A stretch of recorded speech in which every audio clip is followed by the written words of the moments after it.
Tem uma coisa, tem uma frase, né, que é muito repetida, né? Que a polícia prende e a justiça solta.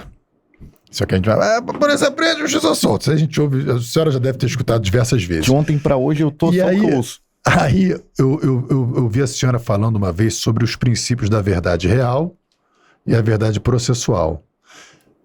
Você pode discorrer um pouco sobre esses princípios e já emendar no comentário sobre essa frase? Uhum. A polícia prende, a justiça solta. Então, primeiro eu vou pegar... A justiça prende... A polícia prende e a justiça solta. Gente, a polícia tem que prender bem prendido. A verdade é essa. Então, o que eu observo? Eu observo, assim como em todas as áreas, existem excelentes policiais. E existem outros que não querem tanto trabalhar. Então, o que eu vejo? Galera, esse negócio de repetir o depoimento dos policiais, um igualzinho ao outro, trocando só o nome de cima, essa parada tem que acabar, pessoal. Porque isso me atrapalha pra chuchu. No tráfico, eu vou ouvir quem? É o cidadão que tá aqui no asfalto, que vai subir na comunidade pra pegar a droga com o traficante? Não, é o polícia, brother. E aí chega na hora, tá o depoimento de um, é exatamente igual ao depoimento do outro. Brother, não dá, cara. Isso tem que mudar. Quando a polícia quer investigar, bem investigado, isso eu vejo no júri. Ela investiga. É incrível. Ela investiga com toda a deficiência de recurso, com todas as falhas, com todas as faltas de perito, investiga. Ela consegue investigar. Então, quando a pessoa quer fazer um bom trabalho, a pessoa nada contra a corrente e faz. Então, o primeiro reparo que eu tenho que fazer é esse. Lá, existe uma súmula chamada súmula 70 do TJ, que diz que o depoimento dos policiais é hábil a embasar eventual condenação. O que era utilizado muito quando se tratava de crimes de tráfico, né? Mas aqui a gente deve dizer o seguinte, que o depoimento do policial ele não pode ser tido como uma prova de categoria maior do que as outras. O policial está ali para prestar depoimento como qualquer outra pessoa que não tem ligação com as partes e que vai prestar depoimento compromissado. Então o depoimento do policial não vale mais e também não vale menos. Muitos advogados querem que os policiais não deponham porque eles têm interesse na resolução da causa, na medida em que eles, em tese, efetuaram a prisão, né? Eu não concordo com isso, mas também não concordo que o depoimento dos policiais tem presunção de veracidade. A gente tem que cotejar. Assim como o depoimento da mulher em sede de violência doméstica, o depoimento do policial ele tem que ser cotejado como qualquer outro meio de prova. E a gente precisa... expor a investigação para o juiz entender como é que o policial pensou para investigar. Então, a gente precisa que a investigação, ela siga a cadeia de custódia em relação ao acautelamento das provas e que o juiz, ele possa desenvolver o mesmo raciocínio que a autoridade policial investigante fez. Porque senão a gente não entende como é que o policial chegou ali. E precisa estar nos autos. Porque, de acordo com o princípio da verdade processual, o que não está nos autos, para o juiz está fora do mundo.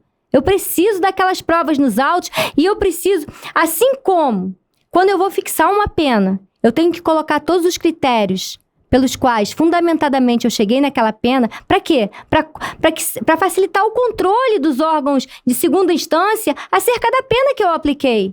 O policial precisa colocar nos autos do inquérito, das investigações, como é que ele pensou para chegar àquele resultado. Isso é muito importante. Então, a gente tem a verdade processual, que são as provas que são trazidas para dentro do processo.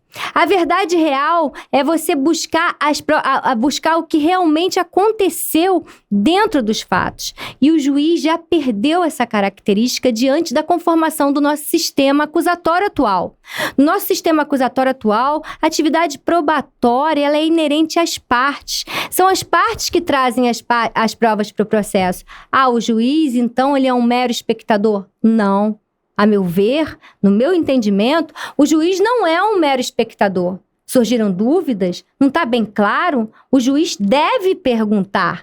O juiz deve aclarar as dúvidas. né? Então, eu gosto muito de perguntar, em casos de crime de tráfico, a cor da bolsa, aonde estava a bolsa, se o barraco era de alvenaria ou se o barraco era de madeira, como é que era a conformação dentro do ambiente. E eu faço essas perguntas para mais de um policial, separadamente, para ver se é o caso de condenação, para ver se a verdade processual que está ali me permite condenar alguém.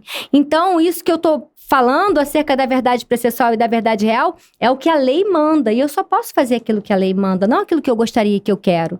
Né? Então, a lei diz que a atividade acusatória não se confunde com a atividade julgadora. Então, é o órgão acusatório que tem que necessariamente provar se há ou não os fatos narrados na denúncia. Né?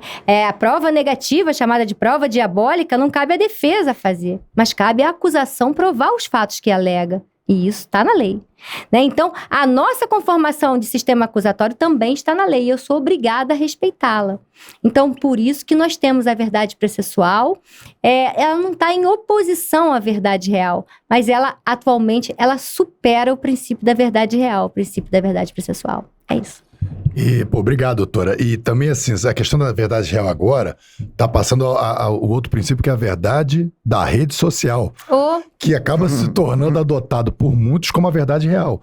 Então, a pessoa pega aquela notícia que foi produzida por qualquer pessoa. Eu acho maneiro. Acho assim, qualquer um produz a sua notícia e coloca o que quiser na internet e ainda que invente uma história. Cabe a nós, temos a responsabilidade. Né? Sim, claro, assim, cabe a nós, temos a responsabilidade de entender que aquilo ali é a manifestação da ideia de uma pessoa. Ou seja, então muitas vezes a gente acaba julgando o trabalho da polícia, julgando o trabalho do judiciário, baseado numa notícia de internet.